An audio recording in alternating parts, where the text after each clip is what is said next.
जय जगन्नाथ शुभ सकाळ मु पुणी आउ कि नुआ स्टोरी कि अनुभूतिर कथा समाजर उपदेश कथा मु आउ गोटे स्टोरी नहीं गोटे बढ़िया स्टोरी जहाँ कि शिक्षणीय स्टोरी मो चैनल को बा मो फेसबुक पेज को जदि आप मोर जहाँ भी मु वीडियो पकाउची आपन जति भल लगुए निश्चय भाव आपने लाइक करूँ शेयर करूँ सब्सक्राइब करूँ पुणी आ गोटे नुआ स्टोरी बहुत मजालिया स्टोरी आपन बहुत बढ़िया लगे तो गपटी को ध्यान दे शुणी वृक्षर कहानी हृदयर कथा वृक्षर कहानी हृदयर कथा आपन जानिथिबे गोटे वृक्ष ठारू दानी कहीं नहीं वृक्ष ठारू दानी कहीं नहीं से ता जीवनर सबकिछि सर्वस्व दान कर दिए चेरठू आरंभ करी गंडीठू आरंभ करी पत्रठू आरंभ करी फलठू आरंभ करी सबकिछि से जितेबले मृत्यु वरण करे तार काठ को मध्य ये जीव जगत को से दान कर दिए किंतु ये मनीष हम करछे कौन चलन जानिबा वृक्ष एवं जड़े मनीषर कहानी हृदयर कहानी खराब लगे आज्ञा देह को नेबेनी वास्तव दुनियार वास्तव कथा को मुझे आपण पाखे उपस्थापन करता निश्चय भाव आपण को किसी शिक्षा निश्चय दब चलन जानिबा वृक्षर कहानी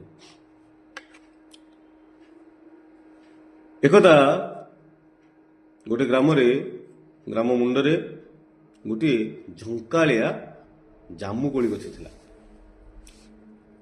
सेठी गोटे पिला प्रत्येक दिन खेलिया आसे ता मूल खेले ता मूल शोई जाए जामु कोली खाए सांगसाथी मान को आसी सेठी खेले तार दिन गोटाक सीट बीती जाए समय बढ़िया संगे संगे सी छुआरू युवक है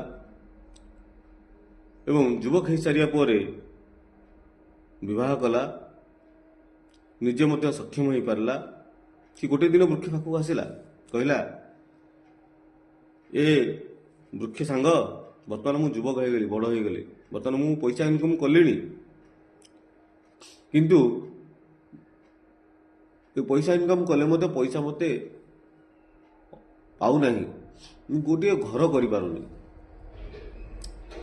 वृक्ष सांगे सांगे सेठी कहला यही छोटिया कथा को सांग तुम्हें व्यस्त हो पड़ कि व्यस्त हवा आवश्यक ना मु परा अच्छी मु तुमको पिला दिनु तुम्हें मो पाखे खेलीच बुलीच मो फल डाल व्यवहार कर आज मु तुम पाखे गोटे भल बंधु हिसाब से रही तुम गोटे काम कर मते मोर डाल पत्र को काटी नियो से घर बन दियो एवं भलरे रुह तो युवक जनक चिंता कलानी चिंता नकरी संगे संगे गछ को काटिदेला तार डाल पत्र नहीं चलीगला थुंटा गछ कहार नुहे जितेबले गछ हरा भरा थिला सेठी बहुत यात्री आसुथिले पथिक आसुथिले चढ़े माने बसा करुथिले किचिर मिचिर शब्द रे समस्त एरिया मधुमय हो जाउथिला वर्तमान थुंटा बर गछ गछ कौन कला से निजर भविष्य कथा चिंता कलानी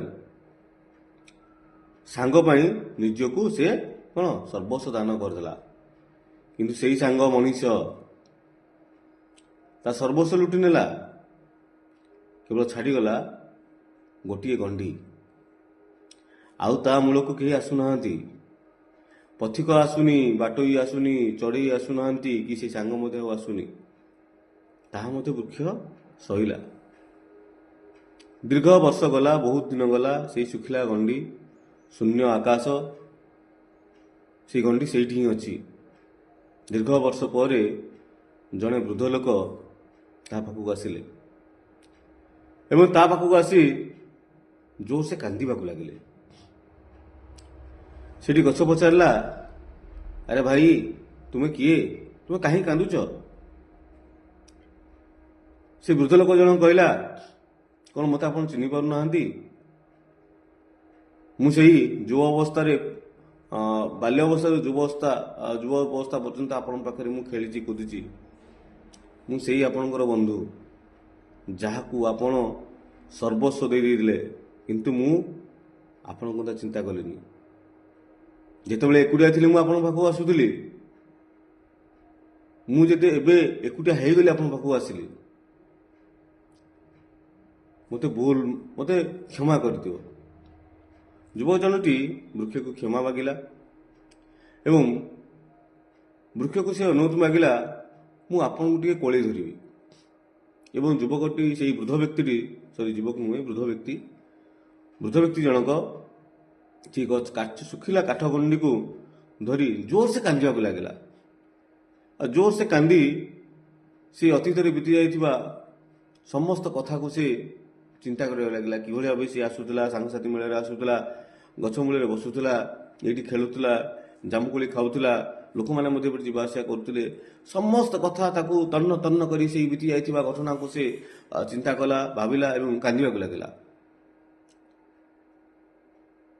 ଏବଂ କିଛି ଦିନ ପରେ ବୃଦ୍ଧ ବ୍ୟକ୍ତି ଜଣକ ପ୍ରତିଦିନ ଆସନ୍ତି, ଗଛ ହାତରେ କଥା ହୁଅନ୍ତି, ନିଜର ଭାବର ଆଦାନ ପ୍ରଦାନ କରନ୍ତି। କିଭଳି ଭାବେ ତାର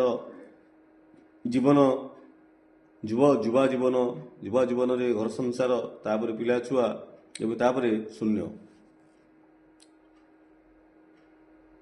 କିଛି ଦିନ ପରେ ସେହି ଗଛରେ ପୁଣି ଆଉଥରେ ପତ୍ର କଅଁଳିଲା, ପୁଣି ଆଉଥରେ ଫୁଲ ଫଳ ଆସିଲା।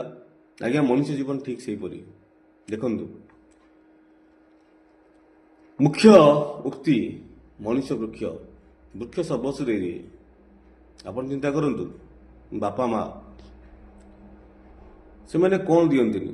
ଗୋଟିଏ ଛୁଆ ବାପା ମା ହେଲେ ସେଇ ବୃକ୍ଷ ସର୍ବସ୍ୱ ଦେଇ ଦିଅନ୍ତି। ନିଜେ ନ ଖାଇ ପିଲାଙ୍କୁ ଖାଇବାକୁ ଦିଅନ୍ତି, ନିଜେ ନ ପିନ୍ଧି ପିଲାଙ୍କୁ ପିନ୍ଧିବାକୁ ଦିଅନ୍ତି, ନିଜେ ନ ଶୋଇ ପିଲାଙ୍କୁ କିନ୍ତୁ ଭଲ ଭାବେ ଶୁଅନ୍ତି, ଚିନ୍ତା କରନ୍ତି। କିନ୍ତୁ ଯେତେବେଳେ ବାପା ମା ବୃଦ୍ଧ ହୋଇଯାଆନ୍ତି, ଥୁଣ୍ଟା ବରଗଛ ସଦୃଶ ହୋଇଯାଆନ୍ତି, ସେତେବେଳେ ତାଙ୍କ ପାଖରେ କେହି ନଥାନ୍ତି।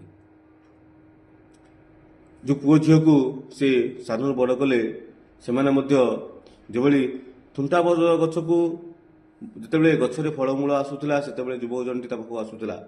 ଯେତେବେଳେ ଗଛଟି ଥୁଣ୍ଟା ହୋଇଗଲା, ସେତେବେଳେ ତା ପାଖକୁ କେହି ଆସିଲା ନାହିଁ। ସେହିଭଳି ଭାବେ ବାପା ମା ଯେତେ ପର୍ଯ୍ୟନ୍ତ ଆମକୁ ଦେଉଥିବେ, ସେ ଆମ ପାଖରେ ରୁହନ୍ତି। ଯେତେବେଳେ ବାପା ମା ବୃଦ୍ଧ ହୋଇଯାଆନ୍ତି, ସେତେବେଳେ ଥୁଣ୍ଟା ବର ଗଛ ସଦୃଶ୍ୟ ତାଙ୍କୁ ସମସ୍ତେ ଛାଡ଼ି ଯାଆନ୍ତି। ଆଜ୍ଞା, ଏସବୁ କ'ଣ ପାଇଁ? ନ ଖାଇ ନ ପିଇ ନ ଶୋଇ ସେମାନେ ଆମକୁ ଛୋଟରୁ ବଡ଼ କଲେ। ସୁଖ ଦୁଃଖ ସବୁ ଜିନିଷ ସହି ସେ ଆମକୁ ସବୁ ଦେଲେ। ବର୍ଷ ଗୋଟାକରେ କେତେ ଚିନ୍ତା କରିଛନ୍ତି? ଆମେ ଯେତେ ପ୍ରକାର ପର୍ବପର୍ବାଣି ହୁଏ, ପିଲାମାନଙ୍କୁ ସେ ନୂଆ ଡ୍ରେସ୍ ଦିଅନ୍ତି। କିନ୍ତୁ ଆମେ କୋଉଦିନ ବାପା ମାଆଙ୍କୁ ପଚାରିଛେ, ବାବା ଆପଣ ଡ୍ରେସ୍ କିଣିଲେଣି? ମାଆକୁ କେତେବେଳେ ପଚାରିଛେ, ମା ତୁ ନୂଆ ସାର୍ଟଟେ କିଣିଲୁଣି? କିନ୍ତୁ ଆମେ କେହି ପଚାରୁନାହିଁ।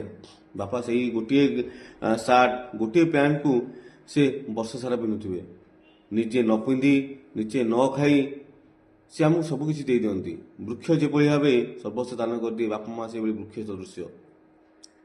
ସେ ସବୁକିଛି ଦେଇଦିଅନ୍ତି, ଚିନ୍ତା କରନ୍ତିନି ଭବିଷ୍ୟତରେ କ'ଣ ହେବ। କିନ୍ତୁ ଯେତେବେଳେ ପିଲାମାନେ ଯୁବକ ହୋଇଯାଆନ୍ତି, ବିବାହ କରିସାରନ୍ତି, ସେମାନେ ବିଭିନ୍ନ ପ୍ରକାର ଆଳ ନେଇ ବାପା ମାଆଙ୍କୁ ଗାଁରୁ ଛାଡ଼ି ଯାଇକି ସହରରେ ରହନ୍ତି।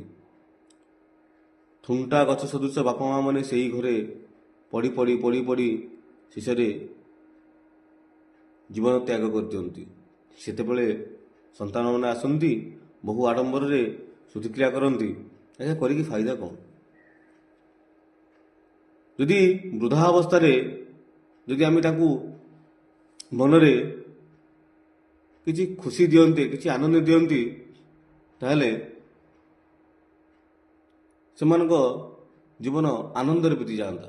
ଯେଭଳି ବୃଦ୍ଧ ଖୁଣ୍ଟା ଗଛ ମୂଳକୁ ଯେତେବେଳେ ସେ ବୃଦ୍ଧ ଜଣକ ଆସି ତାଙ୍କ ନିଜ କଥା କହିଲେ ଏବଂ ଗଛକୁ ସ୍ନେହରେ କୋଳେଇ ଗଲେ, ପୁଣି ଦେଖନ୍ତୁ ସେଇ ଗଛରେ ପୁଣି ପତ୍ର ଫୁଲ ଆରମ୍ଭ ହୋଇଗଲା। ସେହିପରି ଭାବେ ଯଦି ବୃଦ୍ଧ ବାପା ମାଆଙ୍କୁ ଆମେ ସଦାବେଳେ ସ୍ନେହ ଭଲ ପାଇବା ଏବଂ ଭକ୍ତି ଦେଉଥିବା, ତାହେଲେ ସେମାନେ ସାରା ଜୀବନ ସେଇ ହରାଭରା ଗଛ ସଦୃଶ୍ୟ ରହିଥିବେ। କିନ୍ତୁ ଆଜିର ଏହି ଦୁନିଆରେ ଲୋକମାନେ ଦେଉଥିବା ଲୋକକୁ ଆଗ ଭୁଲି ଯାଆନ୍ତି।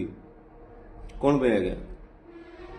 ଖରା ତରା କଷ୍ଟ ସହି ସେମାନେ ବଡ଼ରୁ ସାନରୁ ବଡ଼ ଆମକୁ କରିଥାନ୍ତି, କିନ୍ତୁ ଆମେମାନେ ସେମାନଙ୍କୁ ଭୁଲି ଯାଉଛେ।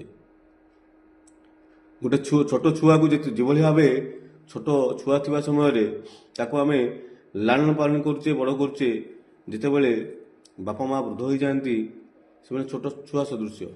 ସେମାନେ ମଧ୍ୟ ସେଇ ଲାଳନ ପାଳନର ଆବଶ୍ୟକତା ରହିଛି।